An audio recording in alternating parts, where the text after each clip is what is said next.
আকাশবাণী খবর পড়ছি শুভ্রা চক্রবর্তী। প্রথমে বিশেষ খবর। রাষ্ট্রসংঘের সাধারণ সচিব অ্যান্তনিও গুতেরেস নিরাপত্তা পরিষদের জরুরি অধিবেশনে শান্তির জন্য আহ্বান জানিয়েছেন।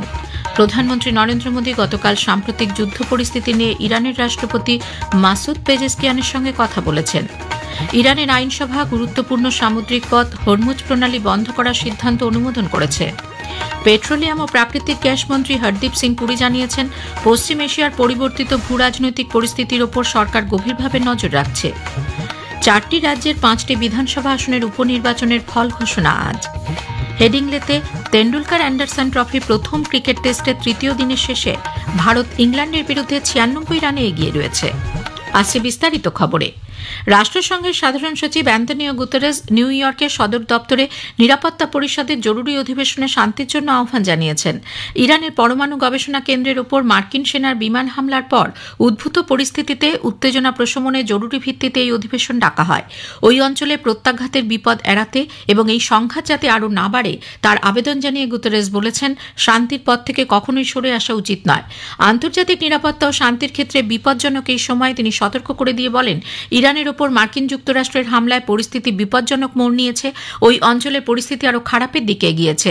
ওই এলাকায় সেনাবাহিনীর কার্যকলাপ বৃদ্ধির কড়া নিন্দা করে তিনি বলেছেন, এর ফলে প্রত্যাঘাতের সম্ভাবনা অনেকটাই বেড়ে গেছে।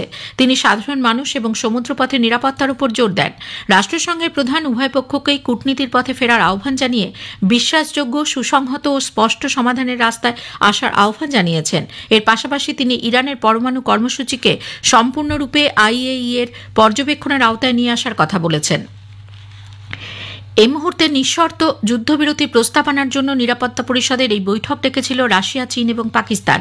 পরিষদে ইরানের প্রতিনিধি আমির সাইদ ইরাফান বলেন, আমেরিকার আগ্রাসনের বিরুদ্ধে আত্মরক্ষার সম্পূর্ণ অধিকার আছে তেহরানের। ইরানের প্রত্যুত্তরের সময়, প্রকৃতি এবং কিভাবে প্রত্যাঘাত হবে তা নির্ধারণ করবে ইরানের সশস্ত্র বাহিনী। এদিকে ইসরায়েলের নিরাপত্তা পরিষদের প্রতিনিধি ড্যানি ডেনান আমেরিকার আক্রমণের প্রতি পূর্ণ সমর্থন জানিয়ে বলেছেন, নিরাপত্তার খাতিরে এই আক্রমণ চালানো হয়েছে। অপরদিকে চীনের রাষ্ট্রদূত ফু কং মার্কিন হামলার নিন্দা করে অবিলম্বে উত্তেজনা প্রশমনের আর্জি জানিয়েছেন। রাশিয়ার রাষ্ট্রদূত ভ্যাসিলি নেবেনজিয়া বলেছেন, আমেরিকা প্যান্ডোরার বাক্স খুলে দিয়েছে এবং এটি স্পষ্ট যে তারা কূটনীতির মাধ্যমে সমাধান চায় না। রাষ্ট্রসংঘে মার্কিন রাষ্ট্রদূত ডরোথি শিয়া ইরানকে হুঁশিয়ারি দিয়ে বলেছেন, তাদের উত্তেজনা বৃদ্ধির চেষ্টা করা উচিত নয়। আমেরিকার বিরুদ্ধে যে কোনো রকম প্রত্যক্ষ বা পরোক্ষ হামলা ধ্বংসাত্মক প্রত্যাঘাতের রূপ নেবে।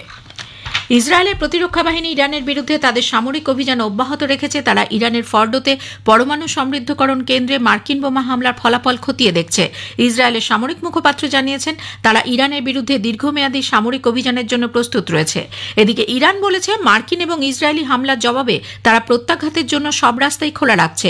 ইরানের বিদেশমন্ত্রী আব্বাস আরাকচি তাদের পারমাণবিক কেন্দ্রগুলির ওপর মার্কিন হামলার নিন্দা করে এই ঘটনাকে আন্তর্জাতিক আইন ও রাষ্ট্রসংঘের সনদের বিরোধী বলেছেন। সে দেশের পরমাণু শক্তি সংগঠন জানিয়েছে, পারমাণবিক কেন্দ্রগুলির ওপর এই হামলা সত্ত্বেও তাদের পরমাণু কর্মসূচি চালিয়ে যাওয়া হবে। এদিকে ইরানের বিদেশমন্ত্রী আব্বাস আরাকচি বলেছেন, তিনি মস্কোয় যাচ্ছেন। আজ তিনি রাশিয়ার রাষ্ট্রপতি ভ্লাদিমির পুতিনের সঙ্গে সাক্ষাৎ করবেন। মার্কিন যুদ্ধ বিমান B-2 স্টিল ইরানের পরমাণু গবেষণা কেন্দ্রের উপর আক্রমণ চালানোর পরেই সাংবাদিকদের তিনি একথা জানান। ইরানের পরমাণু কেন্দ্রগুলির ওপর মার্কিন যুক্তরাষ্ট্রের বিমান হানার পর পশ্চিম এশিয়ায় উড়ান চলাচল ব্যবস্থা চূড়ান্তভাবে ব্যাহত হচ্ছে। নিরাপত্তাজনিত কারণে বিভিন্ন বিমান সংস্থা ওই অঞ্চলের আকাশপথ এড়িয়ে অন্য পথে যাতায়াত করার ফলে যাত্রায় বিলম্ব, যাত্রার সময় বৃদ্ধি এবং ব্যয় অনেকাংশেই বেড়েছে। উড়ান চলাচল ট্র্যাকিং সার্ভিস ফ্লাইট রেডার 24 জানিয়েছে, বিভিন্ন বিমান সংস্থার উড়ান ইরান, ইরাক, সিরিয়া এবং ইসরায়েলের আকাশপথ এড়িয়ে চলছে। নিরাপদ যাত্রার খাতিরে বিমানগুলি কাস্পিয়ান সাগর, মিশর অথবা সৌদি আরবের আকাশপথ ব্যবহার করছে। প্রধানমন্ত্রী নরেন্দ্র মোদী ইরানের প্রেসিডেন্ট মাসুদ পেজেশকিয়ানের সঙ্গে কথা বলেছেন এবং ইরান ও ইসরায়েলের মধ্যে সংঘাতের সাম্প্রতিক বৃদ্ধিতে গভীর উদ্বেগ প্রকাশ করেছেন। সামাজিক মাধ্যমে এক বার্তায় শ্রী মোদী উল্লেখ করেছেন, তারা বর্তমান পরিস্থিতি নিয়ে বিস্তারিত আলোচনা করেছেন। প্রধানমন্ত্রী মোদী অবিলম্বে উত্তেজনা প্রশমন, সংলাপ এবং কূটনীতিকে এগিয়ে নিয়ে যাওয়ার পথ হিসেবে এবং আঞ্চলিক শান্তি, নিরাপত্তা ও স্থিতিশীলতা দ্রুত পুনরুদ্ধারের জন্য আহ্বান জানিয়েছেন। ভারত সরকার একাধিক সামাজিক যোগাযোগ মাধ্যম অ্যাকাউন্টে করা সেই দাবিগুলিকে ভিত্তিহীন বলে উড়িয়ে দিয়েছে, যেখানে বলা হয়েছিল যে অপারেশন মিডনাইট হ্যামার চলাকালীন মার্কিন যুক্তরাষ্ট্র ইরানের বিরুদ্ধে হামলা চালানোর জন্য ভারতের আকাশসীমা ব্যবহার করেছে। প্রেস ইনফরমেশন ব্যুরো এই দাবিকে মিথ্যা বলে জানিয়েছে এবং জোর দিয়ে বলেছে যে মার্কিন যুক্তরাষ্ট্র ভারতের আকাশসীমা ব্যবহার করেনি। অপারেশন সিন্ধুর অধীনে গতকাল বিকেলে একটি বিশেষ উড়ানে মাসাদ থেকে ৩১১ জন ভারতীয়কে নতুন দিল্লিতে ফিরিয়ে আনা হয়েছে। বিদেশ মন্ত্রক জানিয়েছে এ পর্যন্ত মোট ১,৪২৮ জন ভারতীয়কে ইরান থেকে দেশে ফিরিয়ে আনা হল।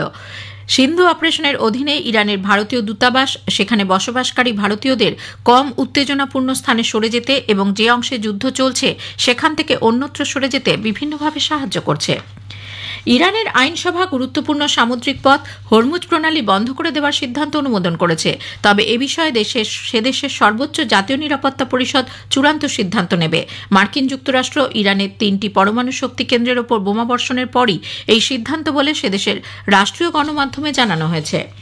পেট্রোলিয়াম ও প্রাকৃতিক গ্যাস মন্ত্রী হরদীপ সিং পুরী জানিয়েছেন যে গত ২ সপ্তাহ ধরে সরকার পশ্চিম এশিয়ার পরিবর্তিত ভূরাজনৈতিক পরিস্থিতির ওপর গভীরভাবে নজর রাখছে।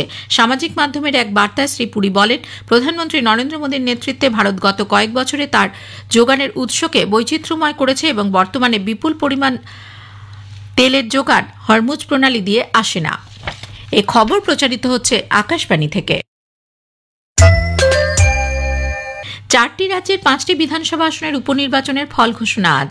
ভিসাভাদা এবং কাদি কেন্দ্রের গণনা হবে গুজরাটে। এছাড়াও কেরালার নীলাম্বুর, পশ্চিমবঙ্গের কালীগঞ্জ এবং পাঞ্জাবের লুধিয়ানা পশ্চিম কেন্দ্রের উপনির্বাচনেরও ভোট গণনা আজ। কেন্দ্রীয় স্বরাষ্ট্রমন্ত্রী অমিত শাহ বলেছেন, সভ্য সমাজে হিংসা এবং সন্ত্রাসবাদের কোনো স্থান নেই। সরকার নকশালবাদকে মূল থেকে উপড়ে ফেলবে এবং সেই কাজ খুব শীঘ্রই শেষ হবে।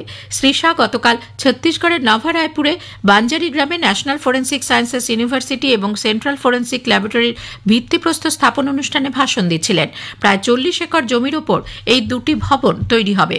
শুধুমাত্র ছত্তিশগড় নয়, সমগ্র মধ্য ভারতের ফৌজদারি বিচার ব্যবস্থার ভিত আরও শক্ত করতে এই উদ্যোগ আগামী দিনে বিশেষ কার্যকর হবে বলে তিনি মন্তব্য করেন। नेशनल फॉरेंसिक साइंस यूनिवर्सिटी का परिसर का नींव रखने का काम आज नवा रायपुर में हुआ है। सेंट्रल फॉरेंसिक साइंस लेबोरेटरी की नींव भी आज नवा रायपुर में रखी गई है और जब तक एनएफएसयू का बिल्डिंग बनकर नया तैयार हो तब तक इसके अस्थायी परिसर की भी आज शुरुआत हुई है। ये तीनों इनिशिएटिव आने वाले दिनों में न केवल छत्तीसगढ़, पूरे मध्य भारत के लिए क्रिमिनल जस्टिस सिस्टम को आधार देने का काम करेंगे। পাকিস্তানের গোয়েন্দা সংস্থা আইএসআই এর হয়ে গুপ্তচর বৃত্তির অভিযোগে পাঞ্জাব পুলিশ ভারতীয় সেনাবাহিনীর এক জওয়ান ও তার সহযোগীকে গ্রেপ্তার করেছে। রাজ্য পুলিশের প্রধান গৌরব যাদব জানিয়েছেন, গ্রেপ্তার ওই সেনাকর্মী জম্মুতে কর্মরত থাকার সময় তার সঙ্গে আইএসআই এর যোগাযোগ গড়ে ওঠে এবং পেন ড্রাইভের মাধ্যমে বেশ কিছু গুরুত্বপূর্ণ তথ্য সে পাচার করেছে বলে জানা গেছে। তাদের কাছ থেকে 2টি মোবাইল ফোনও উদ্ধার করা হয়েছে, তদন্ত চলছে। মিশরের বিদেশমন্ত্রী ডক্টর বদর আবদেলাত্তি 2 দিনের সফরে আজ ভারতে আসছেন। সফরকালে তিনি কেন্দ্রীয় বাণিজ্য শিল্পমন্ত্রী পীয়ূষ গোয়েল, রেলমন্ত্রী অশ্বিনী বৈষ্ণব এবং বিদেশমন্ত্রী ডক্টর এস জয়শঙ্করের সঙ্গে মিলিত হবেন। 25শে জুন দেশজুড়ে পালিত হবে সংবিধান হত্যা দিবস। ভারতের শেষ জরুরি অবস্থা ঘোষণা করা হয়েছিল 25শে জুন 1975 থেকে 21শে মার্চ 1977 পর্যন্ত। এর কারণ হিসেবে অভ্যন্তরীণ গোলযোগকে তুলে ধরা হয়। যদিও পরবর্তীকালে এই জরুরি অবস্থা ঘোষণাকে কেন্দ্র করে নানা মহলে তৈরি হয় বিতর্ক। এবছর কেন্দ্রীয় সরকার 1975 সালের এই জরুরি অবস্থা ঘোষণাকে সংবিধান হত্যা দিবস হিসেবে পালন করার সিদ্ধান্ত নিয়েছে। হেডিংলেতে তেন্ডুলকার অ্যান্ডারসন ট্রফির প্রথম ক্রিকেট টেস্টের 3য় দিনের শেষে ভারত ইংল্যান্ডের বিরুদ্ধে 96 রানে এগিয়ে রয়েছে। গতকাল ইংল্যান্ডের প্রথম ইনিংস জাপানের বিরতির আগে 465 রানে শেষ হয়ে যায়। অলি পোপ 106, হ্যারি ব্রুক 99 রান করেন। জসপ্রীত বুমরা 5টি উইকেট নেন। প্রসিদ্ধ কৃষ্ণা 3, মোহাম্মদ সিরিজ 2টি করে উইকেট নিয়েছেন। ভারত প্রথম ইনিংসে করেছিল 471 রান। পুরুষদের হকি প্রো লিগে ভারত বেলজিয়ামকে পরাজিত করেছে। গতকাল বেলজিয়ামের অ্যান্টওয়ার্পে ফিরতি লিগে ভারত বেলজিয়ামকে 4-3 গোলে হারিয়ে দেয়। শেষ করার আগে খবরের বিশেষ বিশেষ অংশ আরও একবার। রাষ্ট্রসংঘের সাধারণ সচিব অ্যান্তনিও গুতেরেস নিরাপত্তা পরিষদের জরুরি অধিবেশনে শান্তির জন্য আহ্বান জানিয়েছেন। প্রধানমন্ত্রী নরেন্দ্র মোদী গতকাল সাম্প্রতিক যুদ্ধ পরিস্থিতি নিয়ে ইরানের রাষ্ট্রপতি মাসুদ পেজেশকিয়ানের সঙ্গে কথা বলেছেন। ইরানের আইনসভা গুরুত্বপূর্ণ সামুদ্রিক পথ হরমুজ প্রণালী বন্ধ করার সিদ্ধান্ত অনুমোদন করেছে। পেট্রোলিয়াম ও প্রাকৃতিক গ্যাস মন্ত্রী হরদীপ সিং পুরী জানিয়েছেন, পশ্চিম এশিয়ার পরিবর্তিত ভূ রাজনৈতিক পরিস্থিতির ওপর সরকার গভীরভাবে নজর রাখছে। খবর পড়া শেষ হলো। এর পরের খবর 7:25